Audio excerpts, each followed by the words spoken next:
எனக்கு ஒரே வருத்தம்ப்பா. ரொம்ப மனவேதனையாக இருக்குது. எங்கள் குறையெல்லாம் ஒரு பேப்பரில் எழுதி கொண்டு வந்து உங்கள் கையில் மனுவாக கொடுத்தா அதை நீங்கள் இப்படி சாக்கடையிலையா தூக்கி போடுவீங்க? இதனால் எனக்கு ரொம்ப மன வருத்தம்ப்பா அப்படின்னு ஒருத்தர் மனம் வருந்தி பேசியிருக்காரு. யார் அவர்?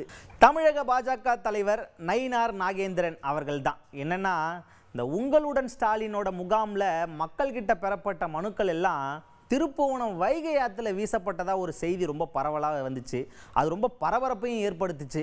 இது குறித்து நயினார் நாகேந்திரன் கிட்ட செய்தியாளர் கேள்வி கேட்குறாரு.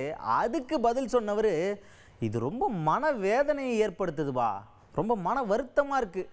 அதாவது மக்களோட குறைகள் எல்லாம் ஒரு பேப்பரில் எழுதி அதை மனுவாக கொடுக்குறோம். அந்த மனுவை நீங்கள் நிறைவேற்றலனாலும் பரவாயில்ல, இப்படி ஆற்றுல தூக்கி போட்டுட்டு மக்களை காயப்படுத்தலாமா? இந்த மாதிரி அவல சம்பவம் ஒன்றே போதும்பா இந்த திமுக ஆட்சிக்கு சாட்சியாக அமையும் அப்படின்னு ரொம்ப மனவேதனையோடு பேசியிருக்காரு நயினார் நாகேந்திரன் அவர்கள்.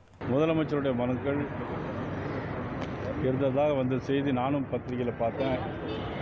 ரொம்ப வேதனையாக இருந்துச்சு. அது உண்மையாக இருக்குமேயானால் அது ஒன்றே சாட்சி இந்த ஆட்சிக்கு.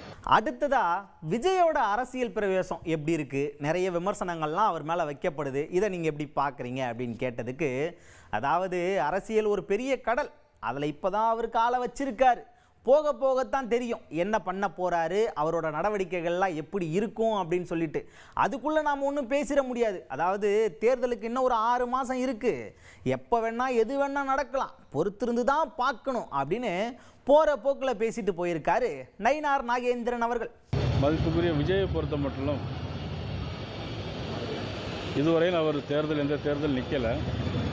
கவுன்சிலர், எம்எல்ஏ, எம்பி ஒன்றும் யாரும் இல்லை. ஆனால் அதை மக்கள் தான் தீர்மானிக்கணும் யார் யாருக்கு எவ்வளோ இருக்கும் அப்படிங்கிறது.